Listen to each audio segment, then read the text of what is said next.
محمد ابن عبد الوہاب رحمہ اللہ نے کتاب التوحید میں ایک باب قائم کیا ہے کہ باب ما جاء من التغلیظ فی من عبد اللہ عند قبر رجل صالح، کہ شریعت میں کیا وعیدیں وارد ہیں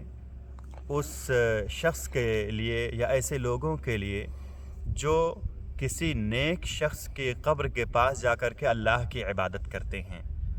آگے جو باب کا عنوان ہے شیخ کہہ رہے ہیں فَكَيْفَ إِذَا عَبَدَهُ، تو ان لوگوں کا کیا حال ہوگا یا ان لوگوں کے سلسلے میں شریعت کی کیا وعید ہوگی جو جا کر کے اسی قبر کی یا اسی نیک اور صالح شخص کی ہی پوجا کرتے ہیں۔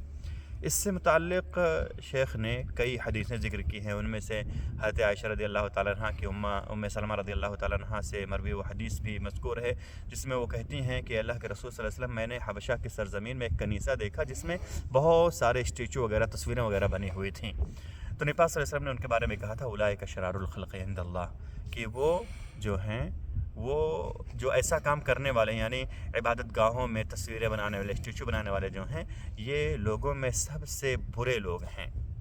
اور وہ حدیث بھی آپ صلی اللہ علیہ وسلم کی اس باب میں شیخ الاسلام محمد بن عبد الوہاب رحمہ اللہ نے ذکر کیا ہے کہ جو ہے حضرت عائشہ رضی اللہ تعالیٰ نے فرمایا کہ نبی پاک صلی اللہ علیہ وسلم نے وفات سے کچھ دن پہلے جب آپ کو مرض الموت لاحق ہوئی جس میں آپ صلی اللہ علیہ وسلم کی وفات ہوئی تو آپ صلی اللہ علیہ وسلم نے اس وقت کہا تھا کہ اللہ رب العالمین کی لعنت ہو یہود و نصارہ پر، اللہ تعالیٰ کی لعنت ہو یہود و نصارہ پر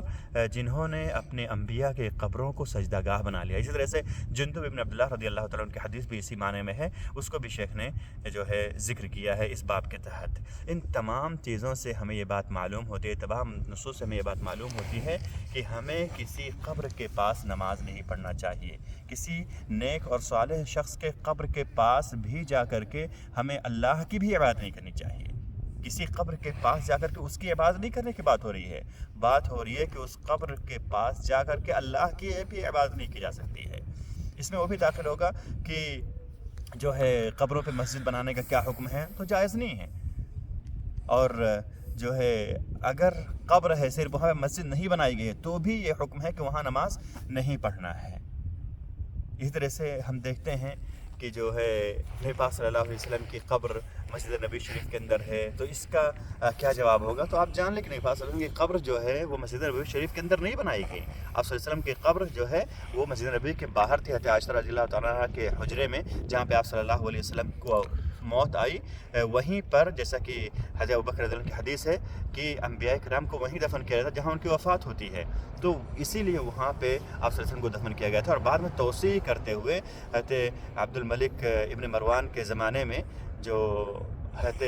عمر بن عبدالعزیز رحمہ اللہ تھے ان کے زمانے میں یہ قبر مبارک توسیع کے ساتھ ساتھ مسجد میں چلی گئی، ورنہ یہ اصل میں مسجد کے اندر نہیں تھا۔ تو یہ کوئی نہ کہے کہ ہم جو قبر کے اوپر جو ہے مسجد بناتے ہیں اس کے جواز کی دلیل یہ ہے کہ نبی پاک صلی اللہ علیہ وسلم کی قبر جو ہے مسجد نبی شریف کے اندر موجود ہے، نہیں، کیوں؟ اس لیے کہ نبی پاک صلی اللہ علیہ وسلم